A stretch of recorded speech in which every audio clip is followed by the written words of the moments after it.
Jangan lupa untuk subscribe dan nyalakan lonceng notifikasinya. Pemirsa, selain desakan KLB, Partai Demokrat harus segera mengganti posisi Joni Allen Marbun yang saat ini masih menjadi anggota DPR RI. Bagaimana babak baru prahara Demokrat ini mengarah kepada desakan KLB? Kita sudah terhubung dengan Kepala Badan Komunikasi Strategis DPP Partai Demokrat, Bapak Herzaki Mahendra Putra, dan anggota DPR fraksi Demokrat, Bapak Joni Allen Marbun. Selamat malam Pak Joni dan juga Pak Herzaki. Selamat malam, Mbak. Selamat malam, Pak. Ya, kita ke Pak Joni terlebih dahulu. Pak Joni, Partai Demokrat menyatakan hak dan kewajiban Anda yang dipecat otomatis gugur sehingga akan dilakukan PAW dari DPR RI. Bagaimana sikap Anda, Pak Joni? Kepemimpinan dinasti sekarang dengan para penjilat-penjilat, bahkan ya mereka yang mengkhianati Partai Demokrat. Tentunya dalam konteks hukum, ya akan ada perlawanan hukum. Karena apa? Menyalahgunakan kewenangan.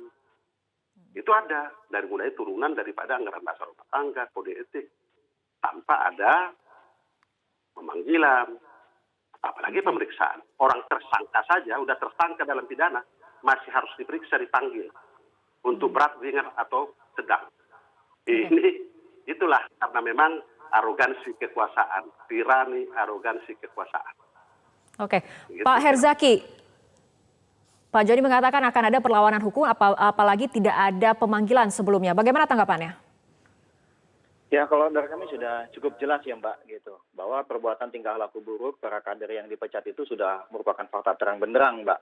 Dan karenanya tidak perlu lagi dipanggil untuk diperiksa, ya, untuk diperiksa. Dan karenanya bisa diperiksa secara khusus, Mbak. Ini sesuai dengan juga kode etik kami dan pedoman pelaksanaan kode etik kami gitu, Mbak. Ini ada pasal 18 Tapi gitu. Artinya apakah sebelum pemecatan ada pemanggilan ataupun pemeriksaan keterangan terlebih dahulu, ada rekonsiliasi terlebih dahulu atau tidak? Jadi begini, Mbak. Jadi prosesnya kita kumpulkan data dan fakta dulu, banyak saksi ya, banyak juga kader-kader kami yang sudah bertemu dengan Pak Joni Allen ini maupun para pelaku GPK lainnya ya. Dari mereka kemudian sudah cukup bagi kami ya, sudah ada kesaksian yang terang benderang dan juga sudah ada bukti-buktinya gitu. Dan tadi seperti kami sampaikan ini fakta yang terang benderang gitu loh, Mbak. Sesuai dengan kode etik kami dan juga pedoman pelaksanaan kode etik kami ini sudah jelas ada di pasal 18. Bisa dicek sehingga tidak perlu lagi ada pemanggilan karena tidak ada lagi data dan fakta yang diperlukan gitu. So juga Pak Joni sebenarnya secara informal sudah pernah ketemu dengan Bapak SBY, tapi saya nggak mau bahas itulah. Yang penting kalau kita udah ikuti mekanisme dan prosedur yang berlaku sesuai dengan tata cara di Partai Demokrat gitu. Artinya semua menurut Anda sudah sesuai dengan mekanisme yang ada di Demokrat seperti itu ya. Bang Joni, tanggapannya seperti apa? Sudah. Ya, begini. Pak Herzaki ini juga saya nggak tahu ini kapan masuk Demokrat. Nggak ngerti dia, karena anggaran dasar rumah tangga itu awalnya saya keluar. Coba Pak Jaki, nyanyi himne Partai Demokrat, bisa nggak? Himne Partai Demokrat, himne, coba. Pak, saya mau nanya, Pak. Saya mau nanya. Enggak, saya mau nanya, Pak. Ya, saya maaf kalau saya nyanyi soal dulu. Tapi saya mau nanya, Pak. Bukan, Pak, bukan masalah itu. Enggak, saya mau nanya. Saya mau nanya. Biar kau ngerti ya. Baik, Pak Joni, nanti kita akan dengarkan dulu Pak Herzaki ingin memberikan pertanyaan untuk Pak Joni. Silakan Pak Herzaki. Enggak. Ini enggak jelas nih. Maksud saya kalau mau nyanyi boleh Pak. Ayo kita ketemu, kita nyanyi sama-sama. Ayo, ya. Tapi jangan ajak saya ke karaoke. Saya nggak biasa ke karaoke, Pak. Maaf gitu. Nah, tapi intinya begini. Ini yang lucunya begini. Dan ini lucu. Ini Pak. Pak, bisa Pak Herzaki dulu berbicara, boleh Pak Joni? Ya, gini. Ya. Mbak. Saya jelaskan ya. Mbak. Saya jelaskan Pak. Suruh dia diam dulu. Mbak, ini siapa nih, Mbak? Ini siapa nih jatahnya, Mbak? Saya atau Pak Joni? Baik, Pak Joni dan juga Pak Herzaki boleh ditahan dulu pembicaraannya. Kita akan berikan kesempatan terlebih dahulu. Tadi Pak Herzaki ingin bertanya kepada Pak Joni. Silakan Pak Herzaki. Ya, sekarang saya ingin tanya aja Pak gitu. Ya kan? Bapak ini kan dulu yang membuat ADRT dulu, ya kan? Sekarang saya tanya, sekarang kita tuh udah punya namanya Undang-Undang Dasar 1945 yang disempurnakan. Apakah kita kembali Pak ke Undang-Undang Dasar 45 di tahun 45 gitu loh? Ya, aturan sudah berubah Pak. Bukan saya nih Pak. Saya ini masih Partai Demokrat ya. Karena siapa? Karena saya melihat ada sosok Pak SBY yang berhasil sukses membangun Indonesia. Yang kedua saya lihat Mas AHY ini pemimpin masa depan ini Indonesia. Saya malah baru tahu Pak Joni Allen ini akhir-akhir ini, apalagi pas ada kasus ini gitu loh. Ya? Baik Pak Kalau saya tahu Herzaki. ada Pak Joni Allen mungkin, Sudah. Oke, Pak Herzaki saya sudah berikan kesempatan untuk berbicara. Kita akan kembalikan tanggapannya ke Pak Joni seperti apa? Baik, sudah. Di dalam silakan, Pak. anggaran dasar anggaran rumah tangga, lihat ya. Pertama, Ya. undang-undang tentang parpol politik, itu urutannya. Baru anggaran dasar anggaran rumah tangga. Baru aturan di bawahnya, kode etik. Baca undang-undang anggaran dasar rumah tangga yang kalian buat di luar Kongres. Tetapi itu tidak berubah. Harus ada pemeriksaan, verifikasi, dan harus ada pelapor, dan harus ada terlapor. Baru kode etik adalah bagian uraian implementatif. Memang betul ada pasal 18 ayat 4, pasal Dracula, pasal sapu jagat. Ya, pasal Dracula, pasal sapu jagat yang mengabaikan semua pasal-pasal yang lain termasuk katakanlah pemeriksaan. Wong tersangka saja harus diperiksa supaya hukumnya berat, ringan atau sedang. Sudahlah, itu biarlah orang hukum untuk menyelesaikan itu nanti di dalam proses hukum. Karena apa? Pak Zaki ini percuma saya berdebat. Karena memang betul ada perubahan. Tetapi perubahannya tidak boleh bertentangan dengan ajas keadilan. Oke. Ajas kepatutan. Ya, saya kira itu kontennya. Pak Zaki. Selanjutnya, Ya. saya mau tanya. Ya. Apakah ada perubahan anggaran dasar rumah tangga pada Kongres 15 Maret 2020 kemarin? Itu pertanyaan saya. Pak Joni Allen. Coba dijelaskan Ya. Pak Zaki. Bapak. Ya, ada nggak? Ya ada prosesnya, Pak. Prosesnya itu ada di awal semua, ya. Pertama kalau misalnya Bapak Di juga awal ikuti prosesnya kan sudah jelas. Nggak, Bapak ikut nggak? Bapak ikut nggak di lokasi? Ada nggak di tempat? Saya peserta Kongres. nggak ada ya? Saya belum peserta Kongres. Saya peserta Kongres. Gimana? Ya, saya peserta Kongres. Iya, tapi Bapak ada nggak? Iya.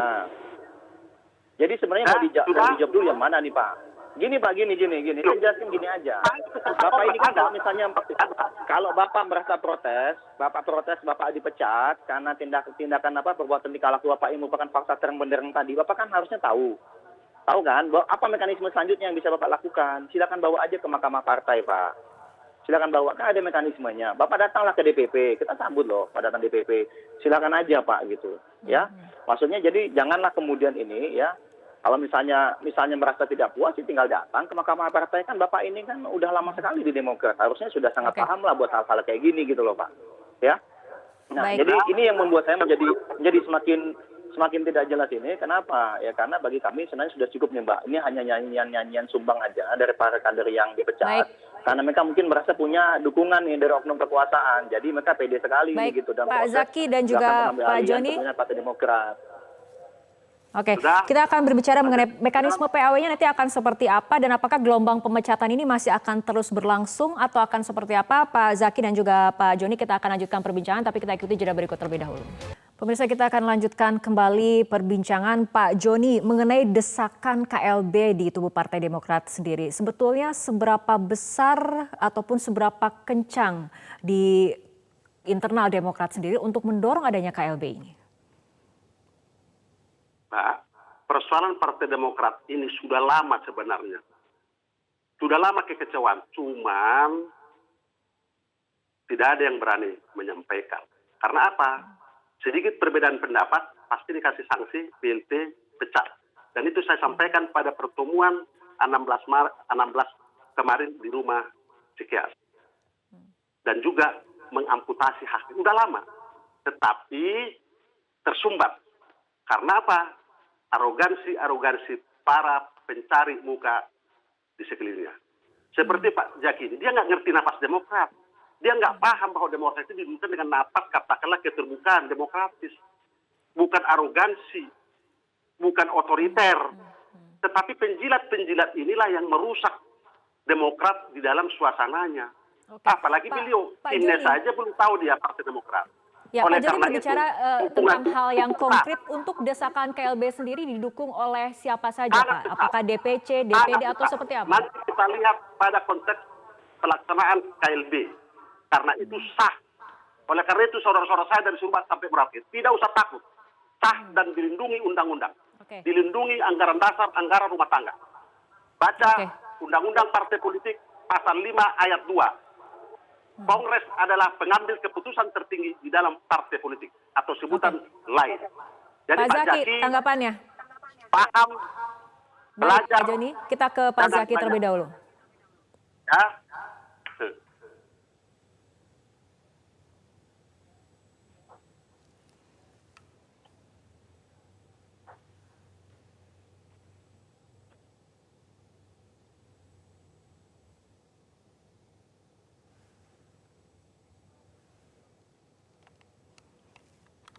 Ya, nampaknya ada gangguan komunikasi dengan Bapak Herzaki Mahendra Putra. Kita akan masih terus mencoba menghubungi Pak Zaki. Tapi kita akan ke Pak Joni terlebih dahulu. Pak Joni, artinya KLB ini apakah didukung oleh internal Demokrat sendiri atau seperti apa menurut Anda? KLB ini didukung oleh seluruh kader Partai Demokrat, khususnya pemegang suara dari Sabang sampai Merauke, dari seluruh tanah air. Baik, ternyata Pak Herzaki Joni sudah Allen kembali bergabung bersama kami. Pak Joni, kita akan tanyakan tanggapan dari Pak Zaki terlebih dahulu. Silakan Pak. Ya, pertama ini Mbak, kalau kita bicara mengenai KLB itu ada aturannya udah sangat tegas dan jelas gitu ya, harus disetujui oleh Majelis Tinggi Partai. Kebetulan Pak Joni ini kan Majelis Tinggi Partai juga, sebelum dipecat ya Mbak ya, beliau itu anggota Majelis Tinggi Partai. Mungkin boleh ditanya ke Pak Joni lah itu ya, beliau itu pernah datang rapat MTP itu berapa kali selama dia kemarin sempat jadi pengurus gitu, itu satu. Yang kedua, kalau misalnya bicara mengenai sekarang Demokrat ini otoriter dan tidak demokratis, saya agak bingung ini Mbak ya. Karena ketua DPD, ketua DPC kami itu bisa kontak langsung Mas Ahaye Mbak, ada WhatsApp-nya, ada teleponnya. Dan kami bisa tahu Mbak ya, kelakuan para pelaku GPKPD yang bekerja sama dengan oknum kekuasaan ini, justru dari ketua-ketua DPC kami yang me-WhatsApp, memesan pesan, mengirim pesan langsung kepada Mas Ahaye Mbak. Kalau dibilang otoriter, tidak demokratis, saya bingung juga ini gitu loh ya. Komunikasi sangat cair, sangat lancar gitu loh. Mungkin yang nggak lancar yang memang tidak mau datang aja, yang tidak mau ketemu dengan kami. Kami ini yang sedang berusaha berjuang keras membantu rakyat soalnya Mbak dengan swadaya. Mungkin ada yang biasa kok di partai itu disuapin Mbak, mesti dikasih duit dulu baru dia datang. Tapi kalau kami enggak Mbak, saat ini semua malah mengeluarkan biaya sendiri masing-masing buat membantu rakyat yang sedang kesusahan karena pandemi. Ya mungkin maklum lah Mbak, emang kami mesti mendidik lagi lah untuk kayak masih masa lalu kader-kader yang terbawa budaya feodal. Kalau kami ini sangat demokratis, sangat terbuka, sangat transparan. Makanya agak bingung kalau bolak-balik ada nyanyian sumbang dari para mantan kader yang dipecat ini. Mungkin mereka sedang kecewa, sedang artinya kaget, suara Pak gitu. Joni disebut suara sumbang mantan kader, seperti itu ya Pak Joni tanggapannya? Oh iya dong, emang mantan kader kan sudah dipecat. Begini, ya, pilkada kemarin berapa Pak Zaki dapat menerima dari apa itu pilkada yang hampir ratusan miliar itu? Yang tidak demi Allah saya nggak ada terima uang Pak. Saya nggak ada terima uang. Ya makanya jangan banyak ngomong. Pilkada kemarin dan banyak proses itu dalam Bapak tinggi. Ya, mungkin kau kebagian makanya mukamu sudah jadi berminyak. Ya, pilkada kemarin berapa ratus miliar? Loh, nggak ada kok Pak, kami nggak ada. Loh, saya saksinya dari daerah dapil saya. Nah, ini bagian dari budaya feodal Partai Demokrat yang kebetulan sudah mantan kader yang dipecat. Ini Mbak, ini yang kayak gini kita lagi proses transparan, terbuka, penentuan. Kamu ditanya malah kau mengelak. Pak, dia suruh diam dulu, dia ngomong kan saya diam, ya. Kemarin dari saya 3 pilkada, 1 kursi 400 juta kader. Oke, lihat Bolora mencalonkan tidak bisa karena soal mahar. Bupati Ponorogo, kader Pak Sugiri, dibawa partai lain, menang. Karena apa? Karena mahar. Jadi Pak Zaki jangan sok tahu, jangan sok membela, jangan sok tarmuk. Daerah Nias, 7 kursi, ketua DPC-nya bupatinya. Dan saya yang langsung ngomong di AHY waktu rapat majelis tinggi di DPP. Beliau tersinggung. Ada di situ Andi Arief. Nah, kamu memang nggak ada, ya, karena kamu kan tidak mengerti, ya. Nah, oleh karena itu, jangan sok tahu, padahal Anda hanya sebagai disuruh-suruh. Tarmu, saya saksinya kok. Berapa dapil yang diambil kursi dari saya, termasuk dari yang lain. Ya, itu salah satu kecewanya. Dan itu saya sampaikan kepada Ketua Majelis Tinggi di Cikeas. Beliau mungkin mendengarkan ini, bahkan mungkin pembicaraan itu dia rekam. Baik, ya? Pak Joni. Ya, itu loh. Ya, bahkan, Pak Joni dan juga Pak Zaki. Ini belum, belum nggak boleh jawab, Mbak. Beliau mengatakan salah satunya untuk kantor proklamasi hasil pilkada. Jadi tanya Pak SBY yang saya hormati itu menjawabnya di rumah Cikeas bersama Beni Harman. Jadi Zaki jangan menjawab sesuatu yang tidak tahu, yang tidak disaksikan. Baik, supaya Pak Joni, kita tahan dulu, kita akan tunggu jawaban dari Pak Herzaki, tapi kita harus ikuti jeda berikut terlebih dahulu. Pemirsa, kita akan lanjutkan kembali perbincangan. Kita akan ke Pak Herzaki mengenai KLB sendiri. Apabila kita lihat ini para senior, para pendiri Partai Demokrat, bahkan organisasi sayap Angkatan Muda Demokrat ini mendesak adanya penyelenggaraan KLB. Tapi bagaimana kemudian memastikan bahwa suara ataupun desakan mengenai KLB ini apakah nantinya akan diakomodir atau bagaimana memastikan bahwa ini tidak terjadi justru? Oke, ya makasih Mbak. Pertama perlu saya tegaskan dulu ya, kalau tadi bicara mengenai Pak Jam sempat ketemu dengan Bapak SBY, itu benar sekali, pernah beliau minta ketemu. Kemudian bahwa dalam perbincangan itu jelas sekali bahwa beliau sampaikan bahwa mereka harga matinya adalah sampaikan ke Bang Benny Kaharman, kalau Muldoko harus jadi ketum.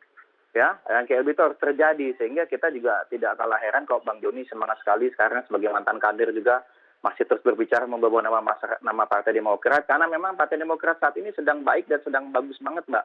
Ya, elektabilitas terus naik, ya kan? Pilkada kemarin, nah ini pilkada nih kita bahas.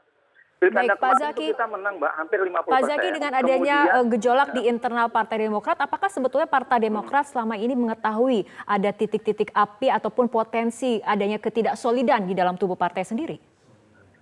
Kalau kami sih solid aja Mbak, ini kan hanya ada segelintir kader aja dan mantan kader yang terbawa budaya feodal masa lalu. Misalnya tadi dibilang bahwa pilkada sulit sekali. Jelas-jelas Mbak, pilkada 2020 kami, dalam 5 tahun terakhir ada total 65 kader kami yang menang di pilkada. Ini adalah terbesar selama 5 tahun terakhir. Hanya mungkin ya namanya sudah gelap mata karena ada bujuk rayu, motif money politik atau motif kekuasaan dari pihak luar yang menjanjikan kalau KLB ini bisa terjadi, mungkin mereka sehingga menutup mata atas fakta-fakta kepemimpinan Mas AHY selama tahun terakhir ini. Hasilnya bagus pilkada, elektabilitasnya bagus, komunikasinya bagus, dan transparan Mbak, terang benderang. Jadi pada saat pemain-pemain lapangan di pilkada itu tidak diakomodir, mungkin banyak yang kecewa, dan kemudian ya buatlah yang namanya GPKPD ini mungkin gitu loh ya Mbak ya. Nah kalau kami sih sekarang alhamdulillah kami fokus Mbak membantu masyarakat yang sedang terdampak pandemi dan juga bencana. Dalam 2 bulan terakhir kita sedang sibuk ini. Meskipun kami lagi diganggu nih kan sama pihak luar bersama beberapa mantan kader kami tetap konsisten Mbak. Kita Pak punya Joni, komitmen, tanggapannya? Mas AHY selaku ketum, kita berkoalisi terus dengan rakyat Mbak. Ya, Pak Zaki sampaikan kepada AHY tidak usah gusar, karena kan tidak akan terjadi KLB. Tidak usah gusar, nggak usah panik. Ya, jadi nggak usah panik. Kalau memang sudah yakin Anda dengan katakanlah komitmen yang Anda bikin di apa itu yang Anda paksa semua itu, kenapa harus panik? Kenapa harus emosi? Oleh karena itu, seluruh kader Partai Demokrat di seluruh Indonesia tidak usah takut, karena kedaulatan adalah di tangan Anda. Semuanya ditentukan dalam Kongres dan Kongres luar biasa. Kenapa? Kalian adalah berdiri di rumah sendiri, bukan di dinasti, bukan seperti memutarbalikkan fakta. Hak-hak kalian sudah diamputasi. Kita akan kembalikan Partai Demokrat kepada Partai Demokrat semula yang bernapaskan demokrasi. Perbedaan pendapat adalah solusi untuk diselesaikan pada forum-forum tertinggi, Kongres atau Kongres luar biasa. Oleh karena itu, Zaki tidak usah panik Pak AHY-nya, karena AHY di puncak gunung, tapi tidak pernah mendaki, sehingga tidak tahu turun gunung. Oleh karena itu, saya hormati Pak SBY menjadi turun gunung untuk menyelesaikannya. Makanya saya bilang, jangan Pak Zaki, harusnya Pak AHY untuk supaya lebih matang. Memang betul dia pintar, tapi belum matang dalam konteks politik. Harusnya dia yang turun gunung, tapi karena tidak pernah naik gunung, terjadi krisis kepemimpinan. Sekali lagi, kader-kader Partai Demokrat seluruh Indonesia, jangan takut dipecat, karena itu akan kita anulir di Kongres luar biasa. Zaki tidak ada apa-apanya, justru perusak demokrasi di dalam Partai Demokrat, termasuk yang lain. Dengan dia tidak mengerti himne Partai Demokrat saja dia nggak bisa nyanyi. Baik Pak Joni, kita akan berikan kesempatan untuk Pak Zaki untuk menanggapi. Tahu nggak Mas Partai Demokrat yang ciptakan siapa Pak? Mas Partai Demokrat yang ciptakan siapa Pak? Tahu nggak? Kok saya nggak disuruh nyanyi Mas Partai Demokrat? Bapak tahu nggak yang nyiptain siapa? Siapa? Tahu nggak? Tahu nggak yang nyiptain Mas Partai Demokrat siapa? Nggak tahu Pak. Astagfirullah. Bapak ini kelihatan mukanya udah lama sekali Partai Demokrat. Coba jelaskan mega menjulankan coba. Saya tahu mega berhenti. Kita kembali pada topiknya Pak. Yang menciptakan Pak SBY bukan Pak Jam, Pak SBY. Setuju Pak SBY. Jadi kita menghormati benar. berutang. Oke. Jadi jangan Baik, bilang Pak Zaki. tadi tidak berterima kemarin gitu berutang, ya. ya. Aduh, Coba perusahaan dari mana? tanya. Pak itu kementeriannya terbukti. Oke, baik Pak Zaki dan juga Pak Joni. Kita akan tunggu bagaimana sebetulnya upaya untuk meredakan konflik yang terjadi di internal Partai Demokrat. Kita akan tunggu bersama. Baik, terima kasih Pak Herzaki Mahendra Putra dan juga Pak Joni Alin telah berbincang bersama kami malam hari ini dalam Prime Time News.